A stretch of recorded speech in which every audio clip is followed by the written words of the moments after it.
Kelumdai Eldoret arawetab sisit ko nyumnyum kelumdai a sin city. Is that what we want? Wala.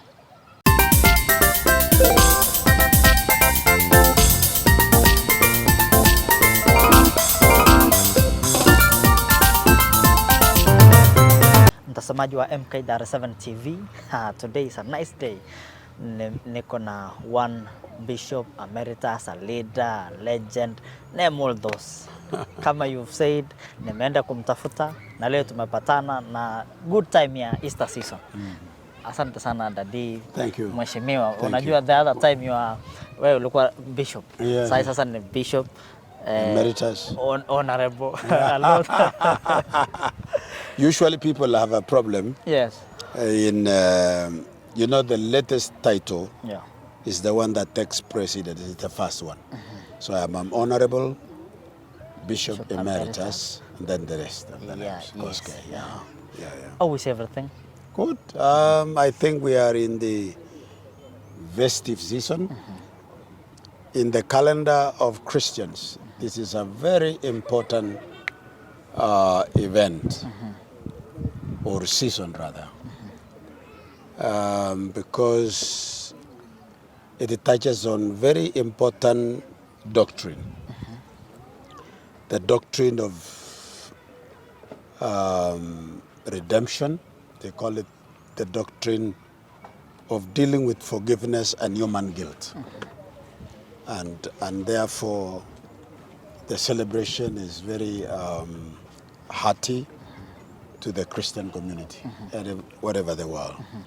It reminds us as leaders, as communities, that without sacrifice, there is no gain. True. We must give up something to get something. And they say if you don't sacrifice, whatever you are supposed to sacrifice for, if you don't sacrifice for it, it will become a sacrifice itself. And you will sacrifice yourself. And you will sacrifice yourself. So in brief, that's it, and welcome to Mogotio. Thank you. This is where I live. I think I live around here some few kilometers. This is my local church. I come here for service. Oh, nice church. The service was amazing. It was full of blessings.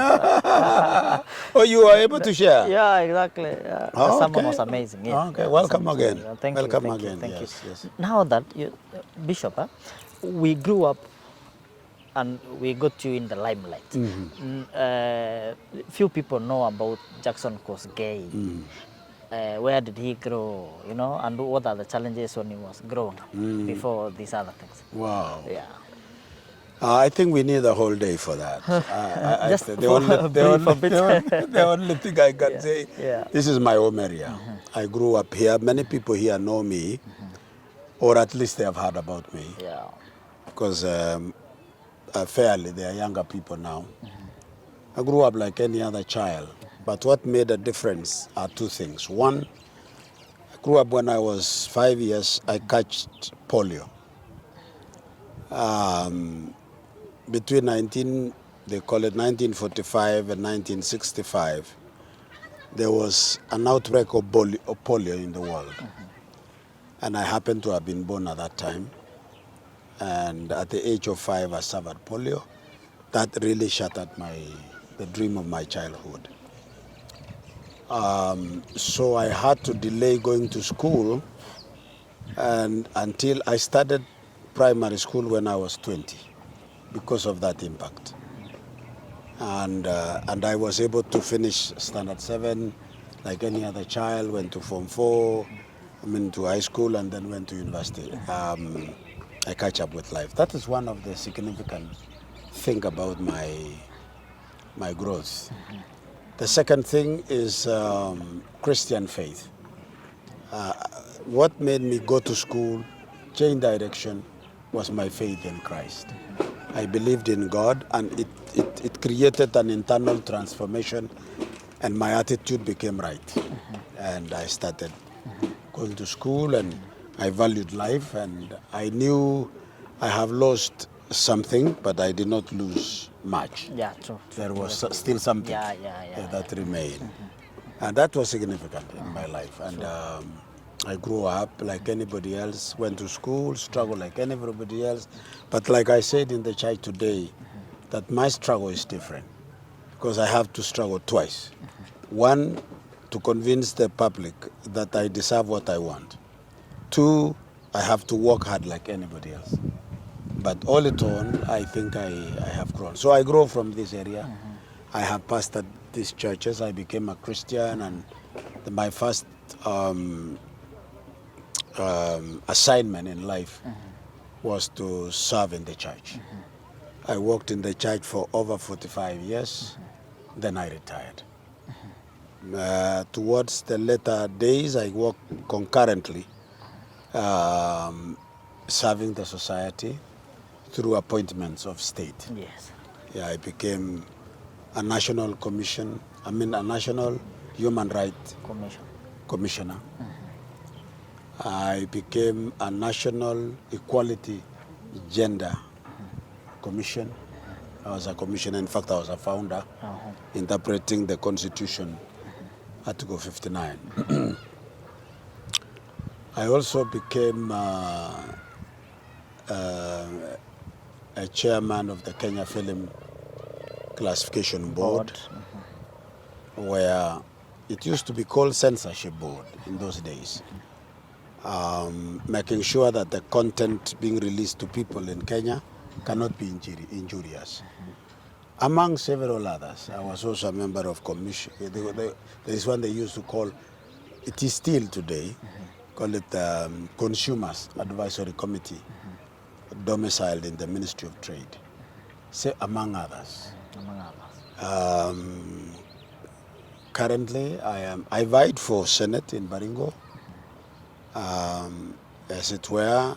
Then I didn't make it. I also applied to join East Africa 2017, IALA, and finally, in this parliament, I've been nominated by the ruling party as the member of parliament representing special interest in the party. Yes. Yeah. Always a transformation. I don't think it is transformation. I say it is, I would call it experience.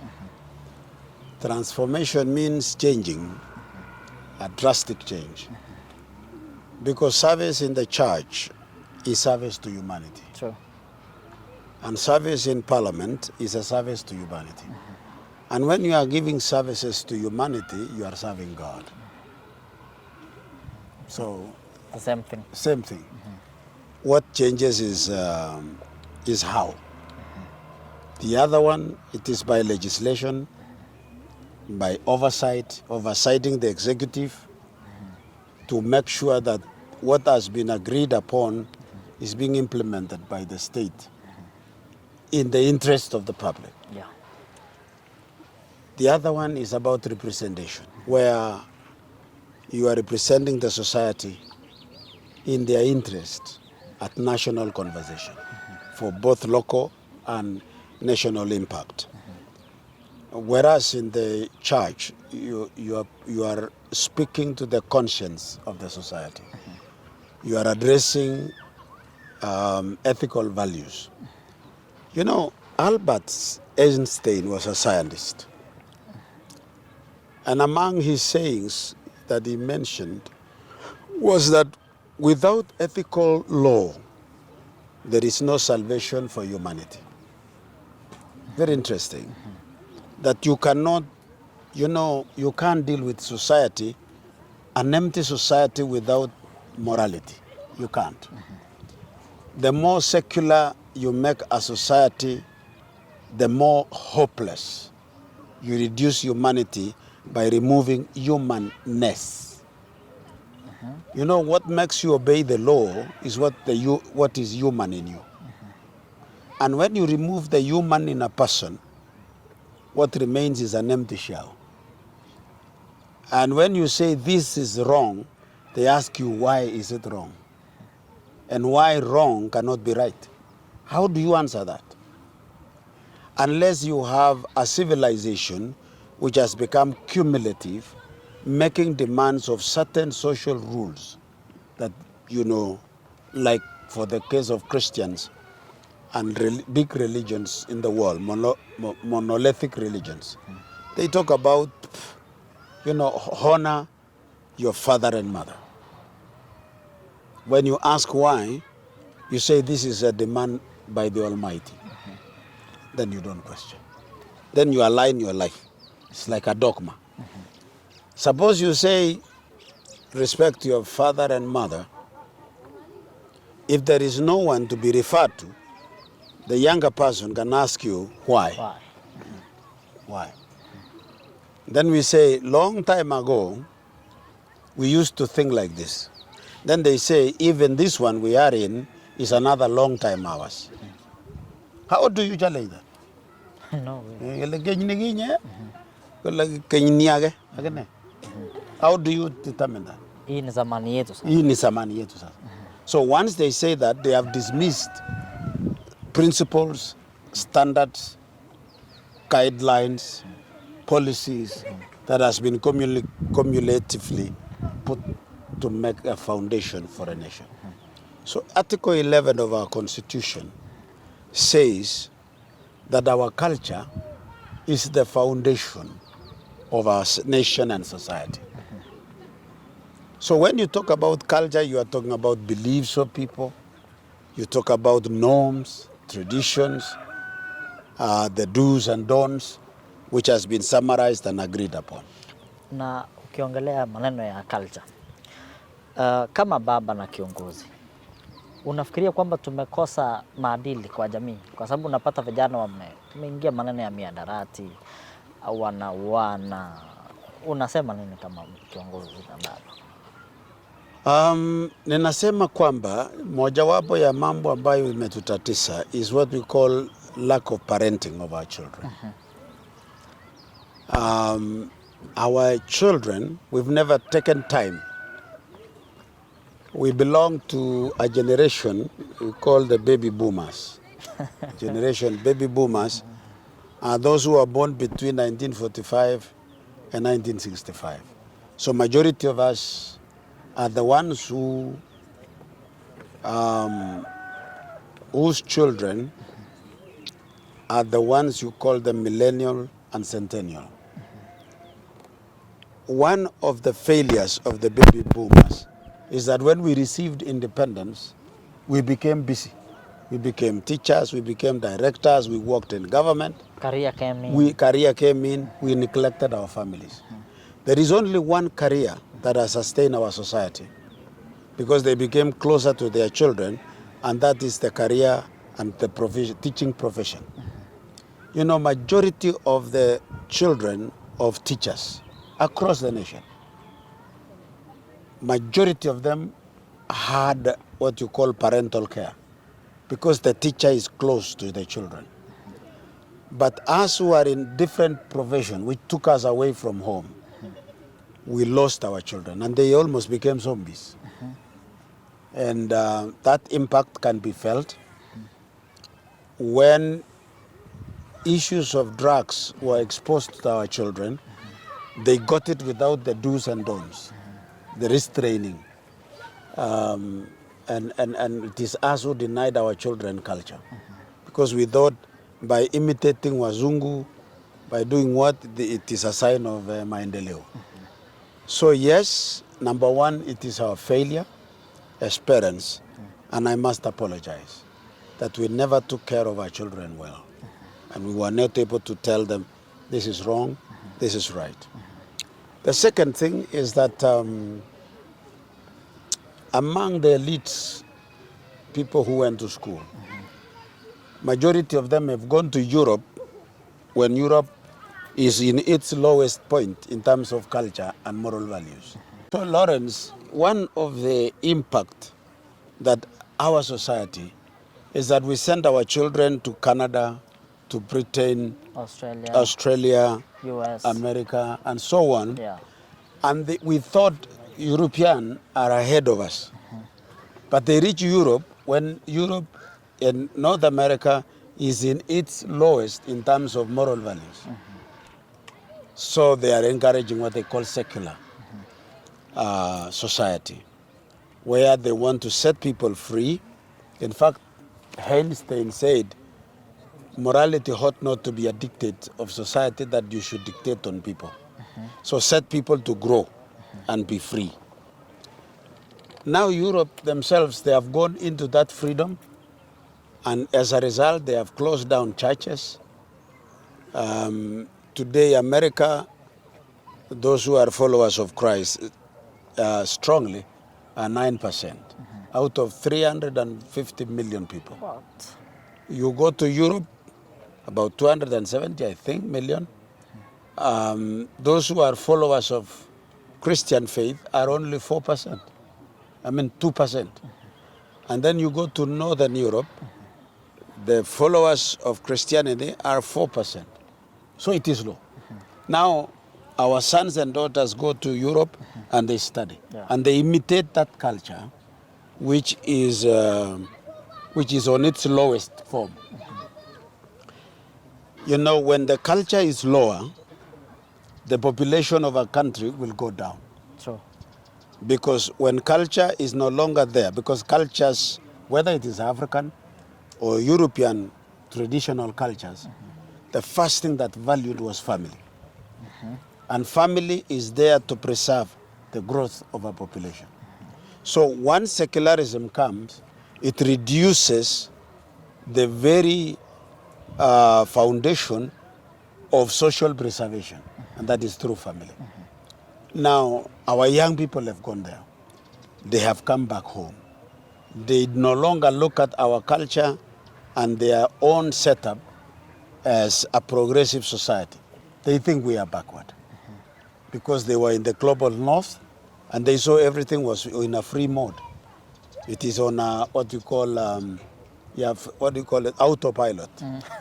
Yeah. And it is going to destruction. Today, yes. The ratio of population in Europe, they are in what they call the underpopulation growth. Instead of growing up, it is growing down. So Europe in 2060, for example, may not be inhabited by Europeans. It will be taken over by Eastern Europe, and it will be taken over by the East, Sino-Asia, and it will also be taken up by the global South, which is producing. Yeah. That you talk about Latin America, talk about South America, Central America, Africa. Yeah. You see, these are countries that is going to take up. And now churches are empty, and families are no longer there. Yeah? You find now the elders of 70 years plus are 70%. You talk of younger people, so the age gap is 25 years between the younger generation and the older generation. So when our sons, which are now fathers, centennial, who have just come, born 80, born 90, born 89, born 90, are now the fathers. They are now having children. They themselves are coming from that background influenced by secularism. They even don't understand their tradition. They don't know their culture, so they don't know what they are giving to their children. Now it is available. And finally, Lawrence, is that there is a strategy by the Western civilization. They were threatened when they did what they call population growth trajectory from 1976 when Jimmy Carter was the president. There is a report that was written called Kissinger Report about the growth, the variance and the trajectory of growth in the world.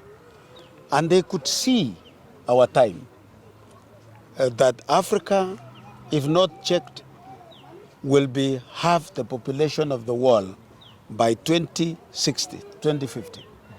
Now then, they will be empty there. Yeah, 1976. So they said Africa must be the future continent. So what they did is that let us plan on how to shrink the population of Africa. That one is a report. Yeah. They call it Kissinger Report, 1976. It is available in library. Anybody can read. Kissinger Report. I'll go and check that. Yeah, Kissinger Report on population. So they say let us shrink. And that's why they introduced family planning. In 1976, they funded over $6 billion And it was poured towards Africa, Latin America, and Asia. And they mobilized Africans to use. To use it, yeah. Even us. At that time, we had to cut down our children. We said, no, we can't have. When we were marrying, we said, no. Madam, lazima tusae watoto tatu, ine, tano. So majority of us, we began to have children. 4, 3, 4. If you can look at us, majority of us, who married in mid-70s. We married that one and we cut down the children. And the population a little bit came down, but they never succeeded. So there has been a lot of theories about that. But one such thing they had to introduce was to make sure that Africa will access drugs. So that these young men can smoke drugs, and that drug will destroy them. Completely. So, and that is what they have succeeded. They have introduced it to university, they have introduced it to our secondary school, they have introduced it into villages. They are using them all over now. Yes, and in fact even the kind of alcohol, and they have released, like for example, they have released poison. They are using it as but this one destroys a person from inside, and it affects the nerves, even sensory nerves. The productive system. Yeah, the reproductive system. So you find that a young man is there and there are girls and they cannot impregnate them. That is the challenge we have. Now the challenge we have. So and what that is is the now what is called, this is now a strategy to kill the population. They are now encouraging, for example, what we call same-sex marriage. Because Africa is a continent of young people, over 75%. So by encouraging them to go for same-sex marriage, you are denying them the very natural process of a man and a woman with a product. So when you encourage same-sex, you are saying that society, you are giving them what they call euthanasia, social euthanasia, to kill them. So I am telling the younger people, it's not about older versus the young, or those who, it's not leaders versus people, but this is a strategy to destroy the people. And where are the leaders who can teach them? Because youth don't know those. Yeah, I think it is not about leaders. I think it is about families. It is about community leadership. It's not about political leaders, because political leaders survive by votes. And sometimes they are torn between winning votes or sacrificing their seats. But it is the duty of parents, the duty of communities, families, clans. You see, and then also it is the duty of a generation. And it is the duty of people who are mentoring young people into adults. One such that we want to target by all means is the initiation process, especially among the communities that circumcises young people. That we use that opportunity to mentor and coach the young people. And we have tried it, and it is working. We have tried it in, we have a program in Kitengela where we are initiating children from Kalenjin, sons. Who are now in town? In fact, people are bringing from the rural. Oh, yeah. Yeah. Why did you maybe decide to target them? Why don't you? First of all, we were targeting the elites. It was a test. Okay, nice. We were targeting the elites so that sometimes the elites have feared to bring their children home. Oh, yeah.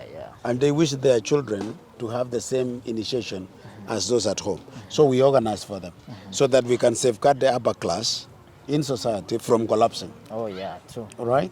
So we've done that. We did a pilot project for 13 years.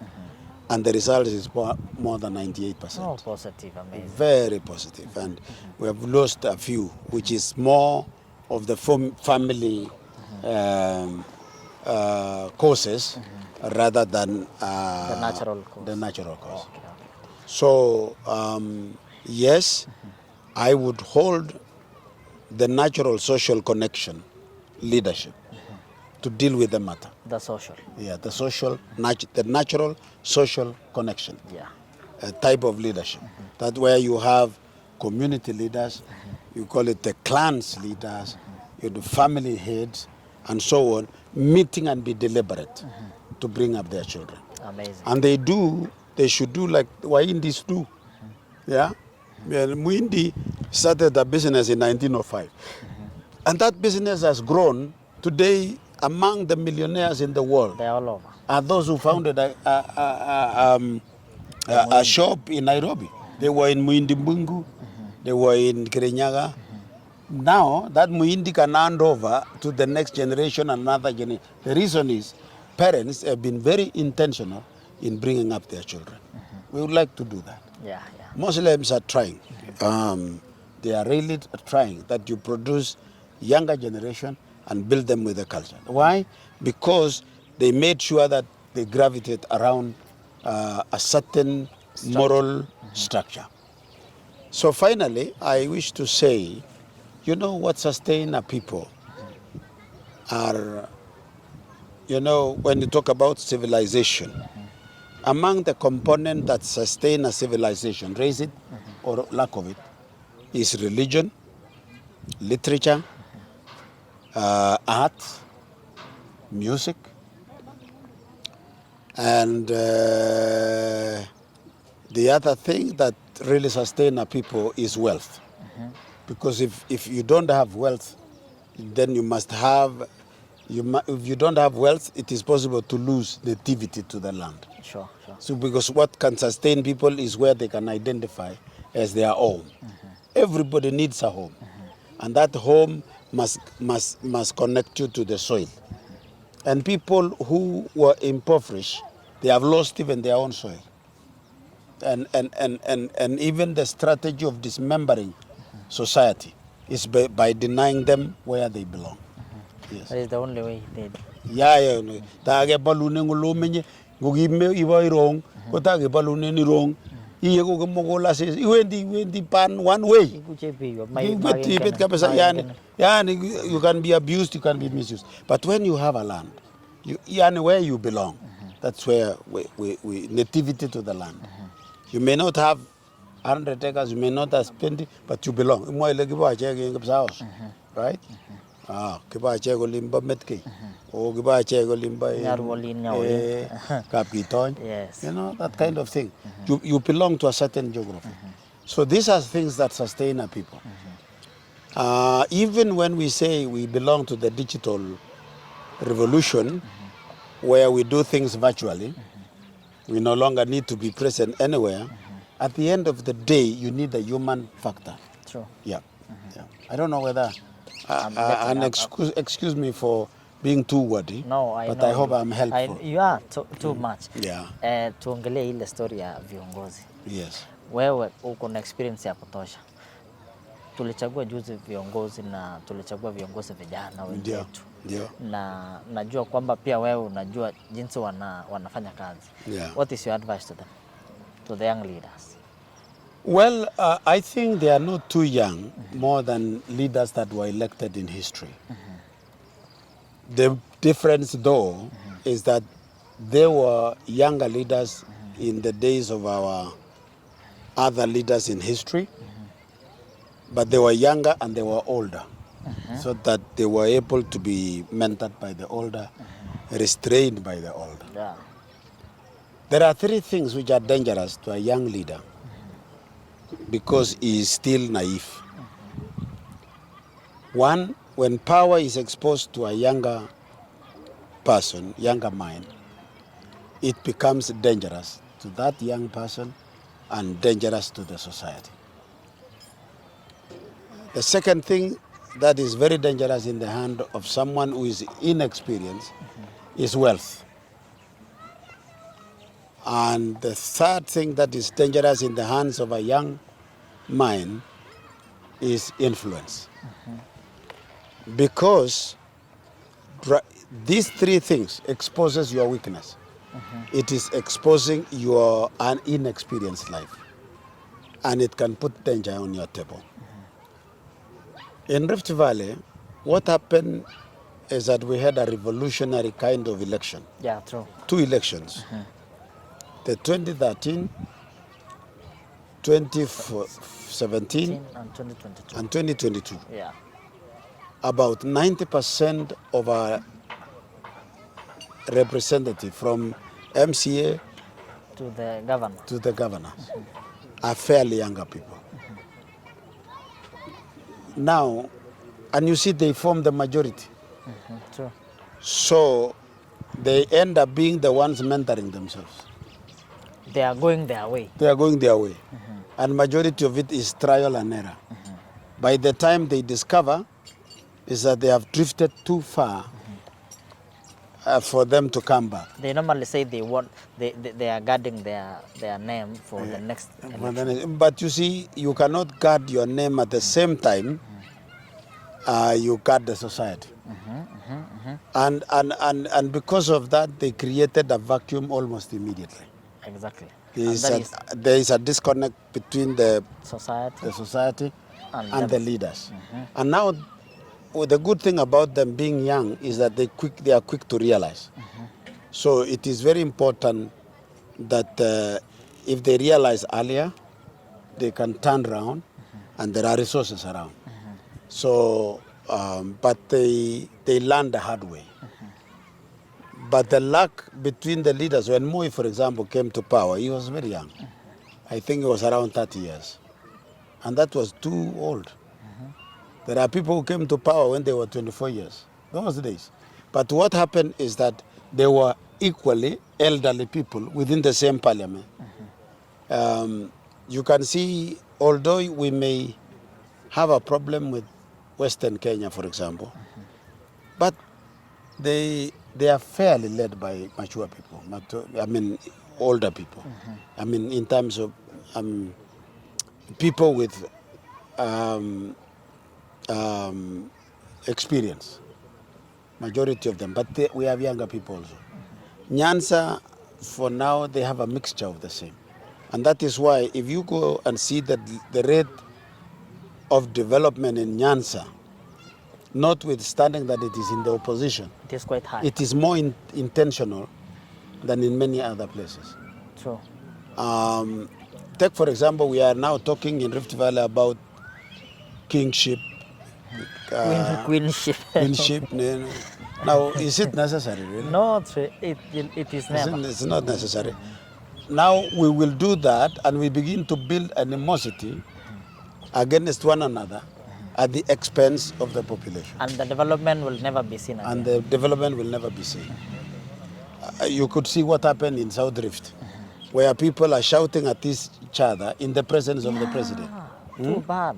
That is childish. It was too bad. Yeah, that's childish. And it is because someone wants to be a governor, another one wants to be a senator tomorrow, and they are trying to calculate 2027. Others are beginning to argue about 2032. Yeah, now the kingship. This is blind ambition. Yeah. So, as you said, we are fairly younger in terms of the age bracket, but nothing is lost. The good thing about these young people, they make mistakes quickly. They discover those mistakes. The good thing is that they are willing to learn. When you talk to them, actually, they are not controversial. And they listen. Okay. And I'm sure a few of us who are somehow experienced kidogo, we can try to work it out together. But not until a mistake has been committed. Yeah. Because when someone still thinks is right, he may not have chance for correction. Yes. So as an elder, you look at them and say, sige tuyetai. Pale mbele. Pale mbele. Mheshimiwa. Yeah. Bandits. Wewe uko kwa serikali. Yeah. Na hapa ni Baringo nyumbani. Yeah. Na mambo imeharibika, imechemka. Ndio. What do you think?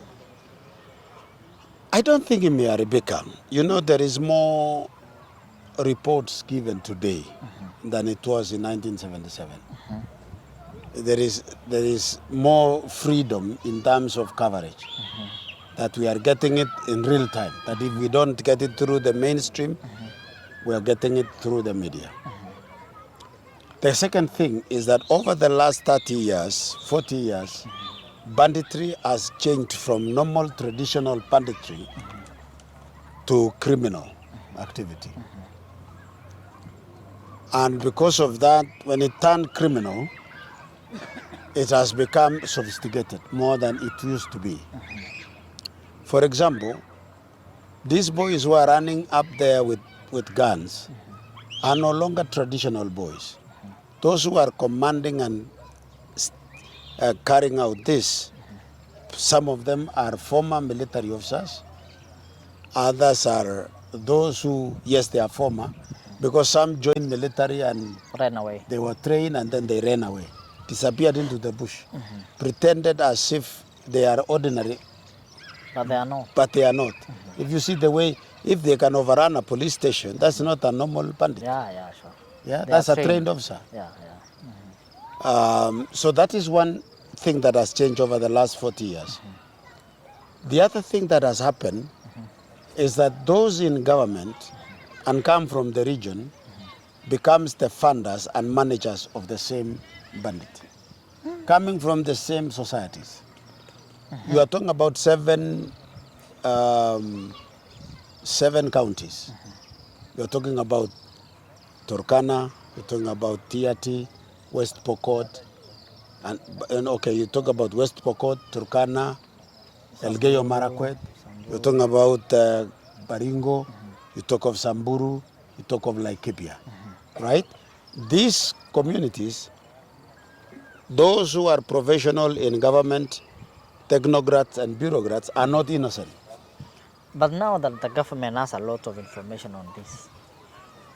Yeah, the first thing, first of all, you need to know that. Yeah. As the press, you need to understand that. Yes. The dynamics on the ground. That apart from moving from normal banditry to criminal activity, and which has attracted sophisticated weapons, it has attracted some very informed personnel who are using these things.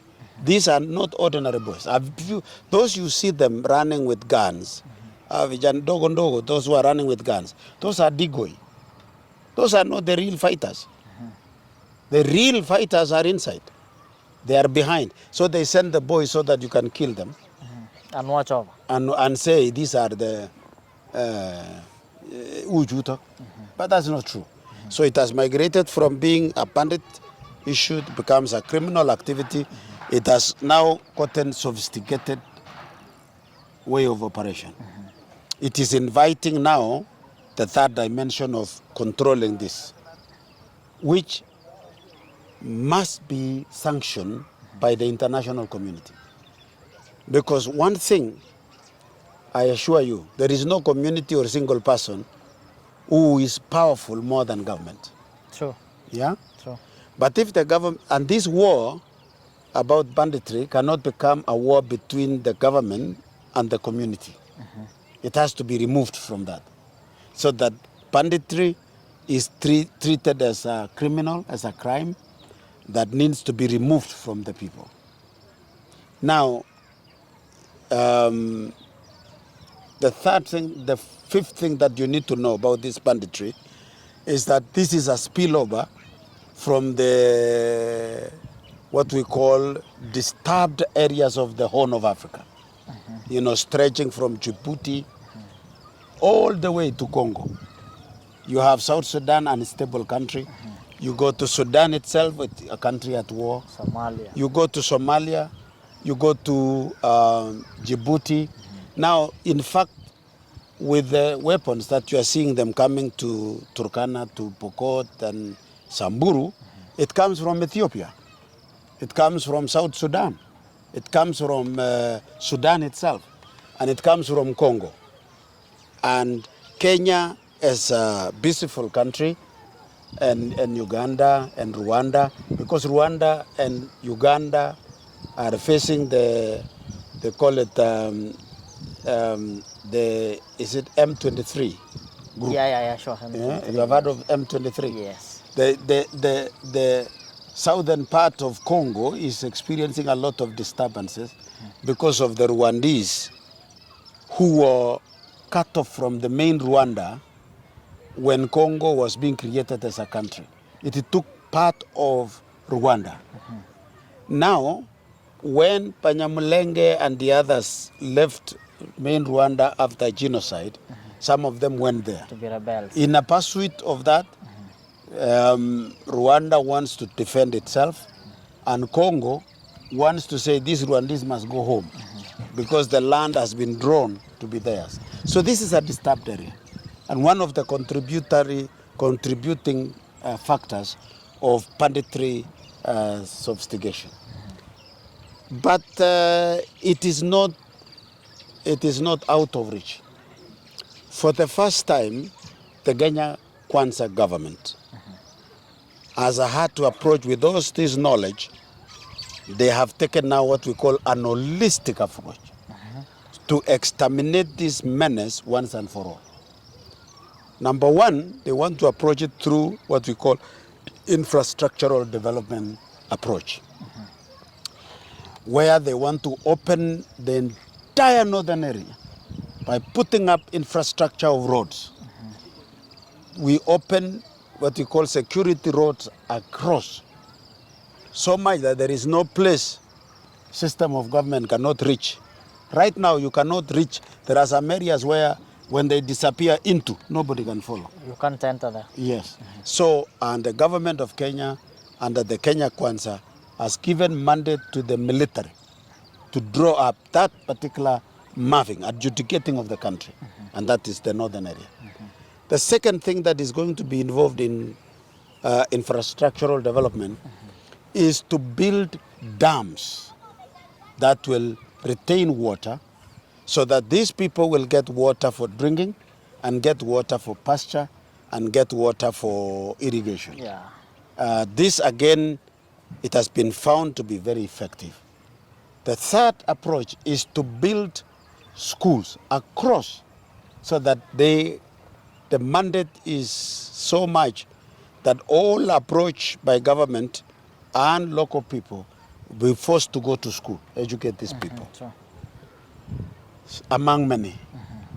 The other approach is that now between to take care of the volatile situation of the north, so that we prevent these groups from graduating from criminal and thugs that kills people using modern weapons, and stop them from becoming a militia, right? Yeah. That can tomorrow become available to attack the country. The Kenya government is going to build a barrack, between Turkana, Pokot. We will have a big barrack in Turkana. We will have a training camp for GSU up there. The president has been saying it. It is something in the domain, public domain. Yeah.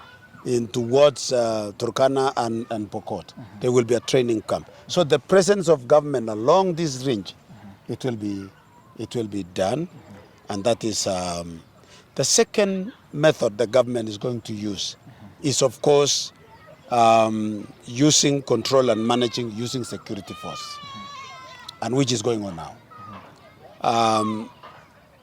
You cannot talk about what is happening in terms of security. Yeah, sure. You can't talk over such exposure, but the government is effectively implementing a security approach in order to control. So as a leader, you confirm? I confirm.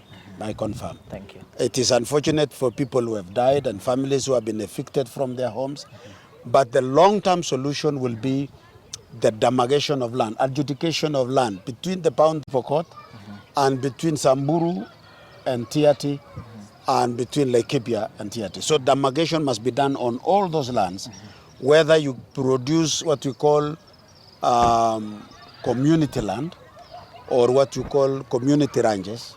Those are some of the things that the government is working with the local people and county governments so that they ensure the demarcation of land is done on that boundary.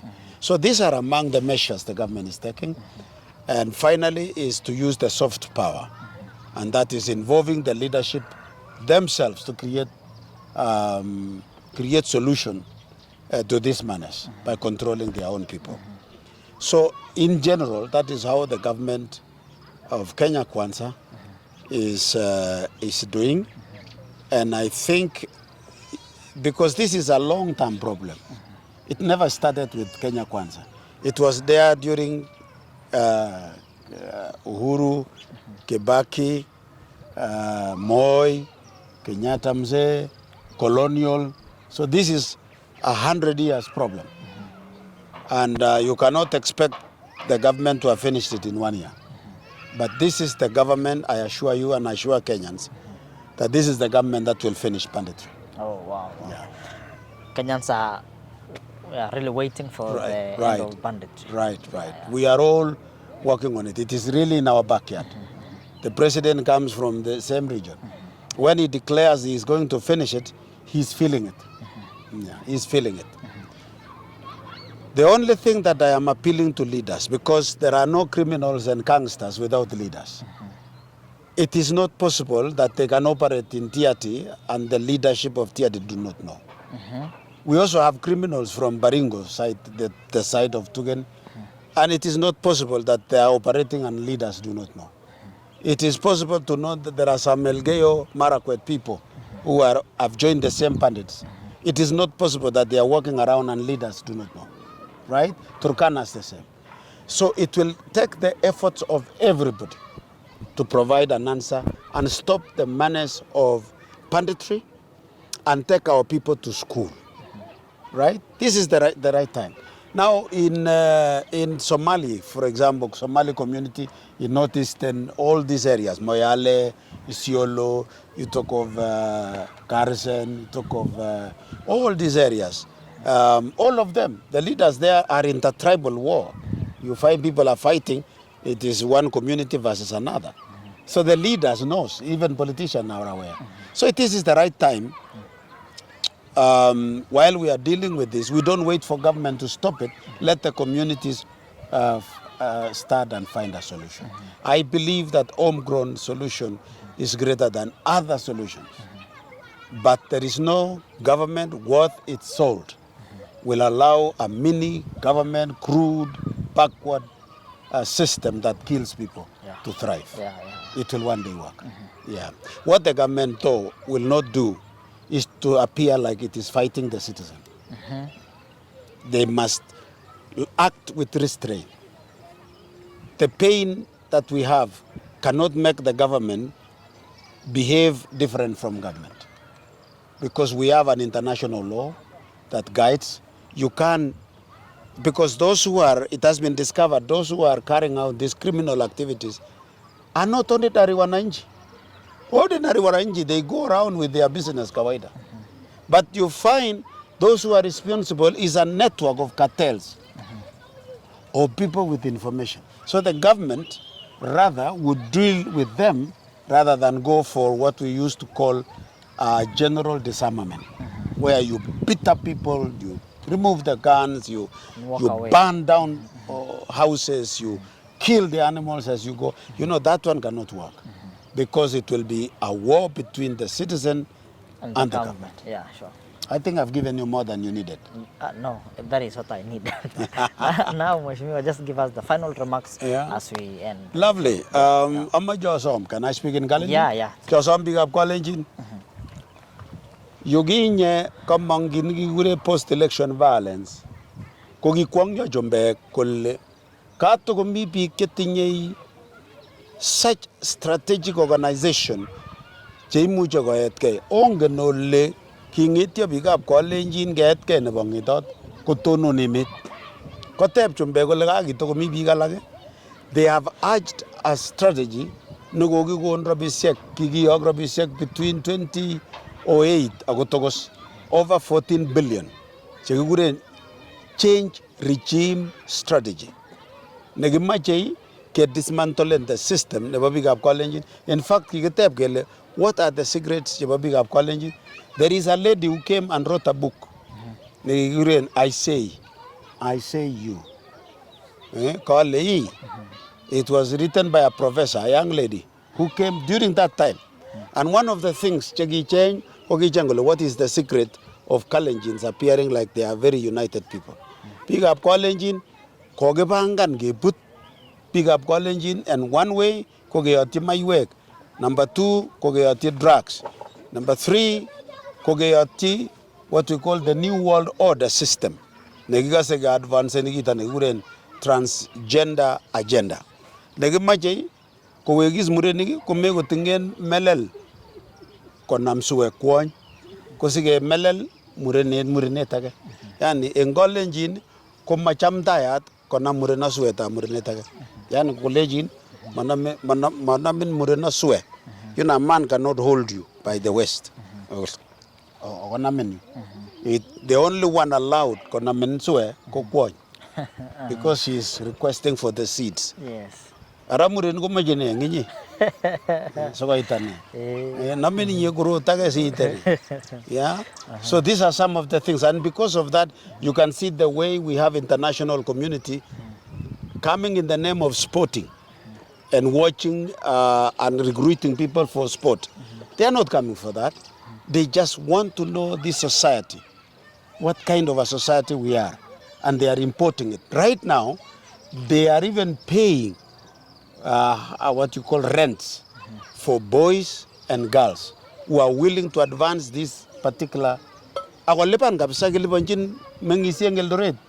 can see some girls who are becoming more affluent and you don't know where they get the money. This is from this kind of business. Finally, they will dismember and destroy our community. Yeah, and this is what also maybe all on Gabenangom, Kwamwa, Jeljang, all Kaliago Jangaglabu, Engeldoret, Gizuganing, Kwanja, Degi. Konginyo kapisana inge tukari tongete Mosorio Center. Aginyo awo Sosiane River. Igere every institution miguyu komiglabu yu. Institution miyu komiglabu yu. Ngo koroi yotine lago kyagringe neroji. Yani ngete lago Eldoret Polytechnic komiglabu. Lago kemitam Chepkoilel campus komiglabu. Chemita in MDC komiglabu. Agote saka gitagen agote sagen Eldoret PNB. This PNB ko mututa Eldoret on every Friday ko ginyinde gate people. At night ko gari ne Eldoret ya ga ne mitaglabu seju ko gari ne utogilgil. You know, you just go at night and take census. You will see the kind of vehicles which mita magari tabjita ne. Yeah? Kari sekche agonyi big PNB.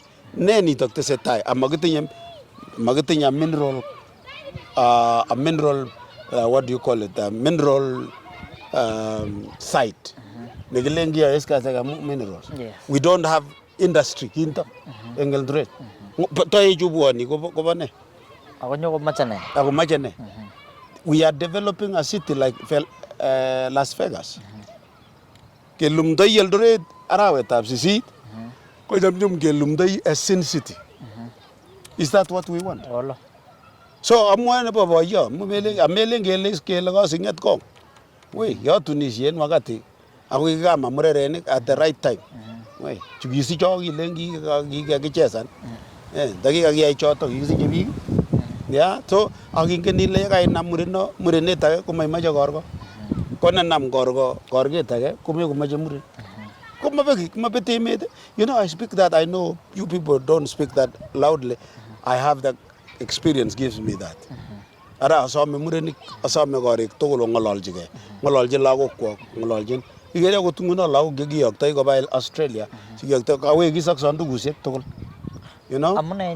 Because of the same thing, they are being recruited into the same group. You know, when you join this transgender agenda, you short your lifespan, because betrayal will come.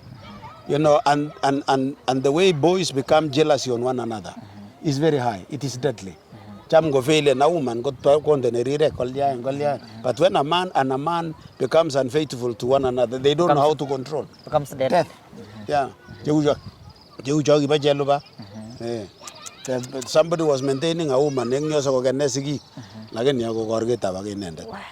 see this kind of thing? Also,